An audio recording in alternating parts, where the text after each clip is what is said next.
2 दिवसात 2 बलात्कार, एक निर्घृण खून आणि 2.5 लाखांची चोरी. आधी तिला गप्प करण्यासाठी मारून मारून बेशुद्ध केलं, मग बलात्कार केला. तो शांतपणे सांगतो, बस हे घडलं. दीदीनं पैसे दिले असते तर हे घडलं नसतं. 19 वर्षांचा क्रूर कर्मा राहुल मीनाच्या अटकेनंतर IRS अधिकाऱ्याच्या मुलीच्या निर्गुण हत्येची आणि तिच्यावर झालेल्या अनन्वित अत्याचारांची सगळी कहाणी समोर आली आहे. ही कहाणी आहे सणकी गॅम्बलरची, ज्याला सेक्ससाठी मुली लागायच्या आणि ऑनलाईन गेम खेळण्यासाठी पैसा लागायचा. यातून त्याने केले 2 बलात्कार आणि एक निर्गुण हत्या. 22 एप्रिल, दक्षिण दिल्लीतली अमर कॉलनी. सकाळची वेळ.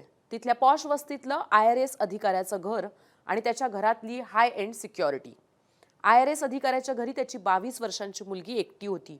ती तिच्या घराच्या गच्चीतल्या एका रूममध्ये, जिथं तिनं तिचा स्टडी रूम केला होता, तिथं अभ्यास करत बसली होती.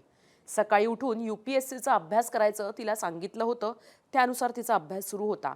तिचे आई वडील जिमला गेले होते.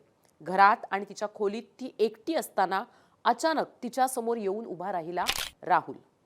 राहुल त्यांच्याकडे साधारण वर्षभरापूर्वी काम करणारा त्यांच्या घरातला नोकर. तिला साहजिक प्रश्न पडला, हा आत कसा आला? कारण त्याला तर तिच्या वडिलांनी कामावरून काढून टाकलं होतं. तिने तो प्रश्न त्याला केला सुद्धा, तू घरात कसा आला असं तिनं त्याला विचारलं. त्यावर आंटीने पैसे लेने के लिए बुलाया है असं त्यानं खोटंच तिला सांगितलं. त्या मुलीला वाटलं की तिच्या आईनं घर उघडलं असावं. पण त्यानंतर राहुलने त्या मुलीकडे थोड्या कॅशची गरज आहे असं सांगत पैशांची मागणी केली. मुलीने पैसे द्यायला नकार दिला. तेव्हा मग राहुल चिडला आणि त्याचा आणि त्या मुलीचा वाद झाला. ती जोरजोराने ओरडायला लागली. राहुलनं तिला शांत राहायला सांगितलं, पण मुलगी काही केल्या ऐकेना. तेव्हा रागाच्या भरात तिथला एक लॅम्प उचलून राहुलनं तिच्या चेहऱ्यावर मारला.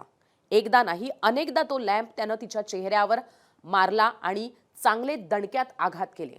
त्या दणक्याने ती मुलगी बेशुद्ध झाली. तेव्हा राहुलनं तिच्यावर बलात्कार केला. त्यानंतर मोबाईल चार्जरच्या वायरनं तिचा गळा आवळला.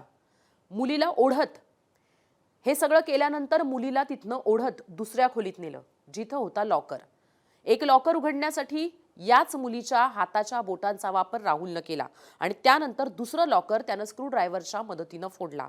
त्या लॉकरमधनं राहुलने 2.5 लाखांची कॅश आणि काही दागिने एका बॅगेत भरले आणि घेऊन तो तिथनं पळणारच होता. तेव्हा त्याच्या लक्षात आलं की त्याच्या अंगावर मुलीवर केलेल्या हल्ल्यात काही रक्ताचे डाग उडालेत.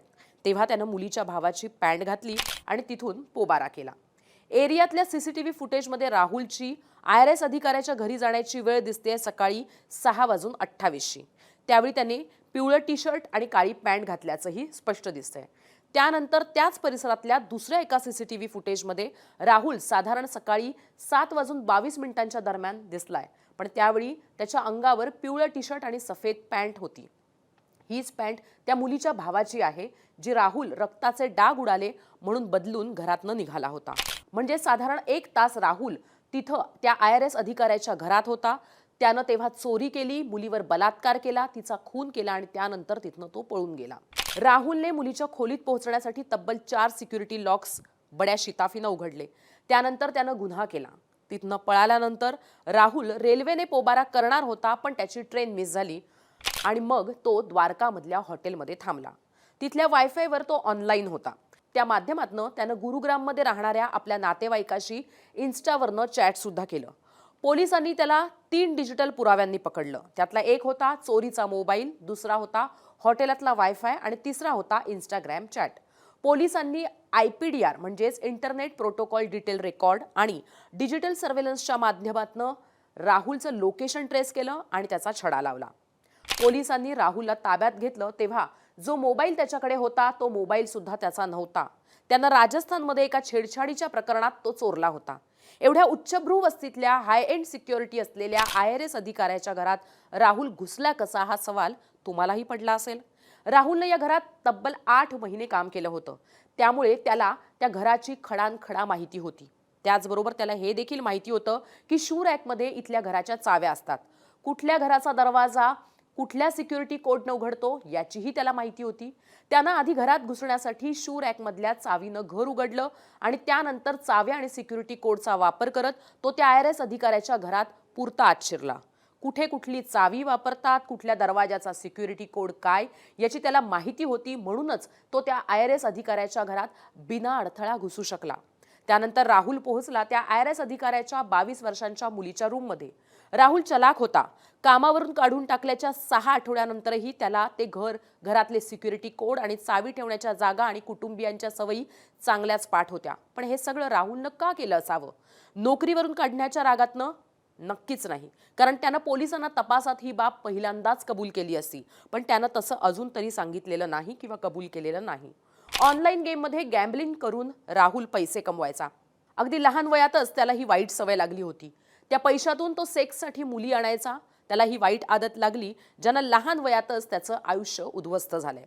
राहुल हा गुन्हेगारी प्रवृत्तीचा होता, पण दिल्लीत IRS अधिकाऱ्याच्या मुलीवर अत्याचार करण्याआधी त्याने एका महिलेवर सुद्धा बलात्कार केल्याची बातमी समोर आलेली आहे आणि माध्यमांनी दिलेल्या माहितीनुसार राहुलनेच पोलिसांकडे याची कबुली दिली आहे. ती महिला ही त्याच्या मित्राचीच बायको आहे. कामावरनं काढून टाकल्यानंतर राहुल गावी राजस्थानच्या अलवारला परत गेला होता. तिथं त्याच्यासोबत ल्युडो खेळणाऱ्या मित्राची ती बायको. त्या दिवशी राहुल आणि त्याचा मित्र लग्नाला गेले होते. लग्नातनं मधनच राहुल निघून आला आणि त्यानंतर त्याच्या मित्राच्या घरी गेला आणि त्याच्या पत्नीला बाहेर बोलावलं. तिला एके ठिकाणी नेऊन तिच्यावर बलात्कार केला. राहुल त्या महिलेला चावला आणि घडलेली घटना जर कोणाला सांगितली तर तुला जीवे मारीन अशी धमकी देऊन तो तिथनं पळाला. त्या महिलेनं त्यानंतर झाला प्रकार तिच्या नवऱ्याला फोनवरून सांगितल्याचं सध्या कळतंय. आता आपलं पाप उघडं पडेल या भीतीनं राहुल राजस्थानमधनं पळाला आणि त्यानं दिल्ली गाठली. 21 एप्रिलच्या रात्रीच राहुल दिल्लीत पोहोचला होता.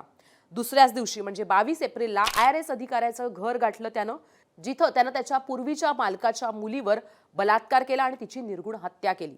राहुल हा 19 वर्षांचा आहे, पण त्याचं दुष्कृत्य हे एका सराईत गुन्हेगारासारखं आहे. दिल्लीतल्या रेप केसमधल्या राहुल मीनाच्या अटकेनंतर त्याच्या क्रूरतेचा विद्रूप चेहरा समोर आलाय. IRS अधिकाऱ्याच्या मुलीचा खून ज्या निर्दयीपणे राहुलनं केलाय तेही आता पोस्टमॉर्टेम मधनं उघड झालंय. त्या मुलीच्या चेहऱ्यावर भरपूर जखमा आहेत, ज्यावरून तिनं बलात्कारावेळी प्रतिकार केला असावा असा पोलिसांचा अंदाज आहे. तिच्या नाकाचं हाड तुटलंय. राहुलनं ती मुलगी ओरडत असताना तिला गप्प करण्यासाठी तिच्या चेहऱ्यावर लॅम्प मारला होता, तेव्हाच तिच्या नाकाचं हाड तुटलं असावं असा पोलिसांचा अंदाज आहे. तिच्या गळ्यातले थायरॉइड कार्टिलेज तुटलेत.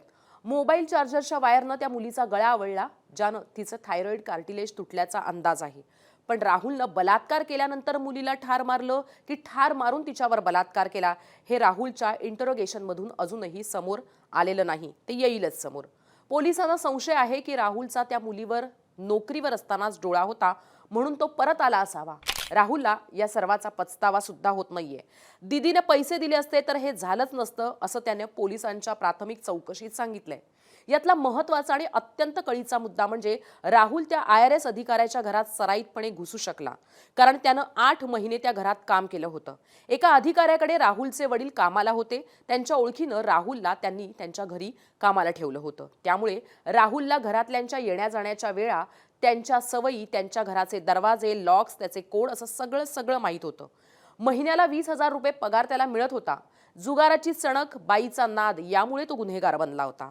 पण या संपूर्ण घटनेमध्ये त्या IRS अधिकाऱ्याच्या कुटुंबियांच्या काही गोष्टी चुकल्या असं तुम्हाला वाटतंय का? बघा, घटनेच्या 6 आठवड्यांपूर्वीच त्यांनी राहुलला कामावरून काढून टाकलं होतं. घरातल्या सामानासाठी दिलेल्या पैशात केलेली अफरातफर आणि इतर गुन्हेगारी कृत्य त्या IRS अधिकाऱ्याच्या लक्षात आल्यानं, त्याला त्याची माहिती मिळाल्यानं त्यानं राहुलला कामावरून काढून टाकलं होतं. तेव्हा त्या अधिकाऱ्याला राहुलची गुन्हेगारी पार्श्वभूमी माहीत झाली होती. याच कारणानं 6 आठवड्यांपूर्वी राहुलला कामावरून काढून टाकलं. तर मग या IRS अधिकाऱ्यानं राहुलला काढून टाकल्यानंतर घराचे सेफ्टी लॉकचे कोड किंवा मग चावी ठेवण्याच्या जागा बदलल्या का नाहीत? गॅम्बलिंगची सवय, बाईचा नाद यातूनही हत्या घडली की IRS अधिकाऱ्याच्या कुटुंबियांनी अतिविश्वास ठेवला घरातल्या एका नोकरावर आणि सेफ्टी लॉकवर, म्हणून हा गुन्हा घडला? विचार करा आणि कमेंट करून नक्की सांगा.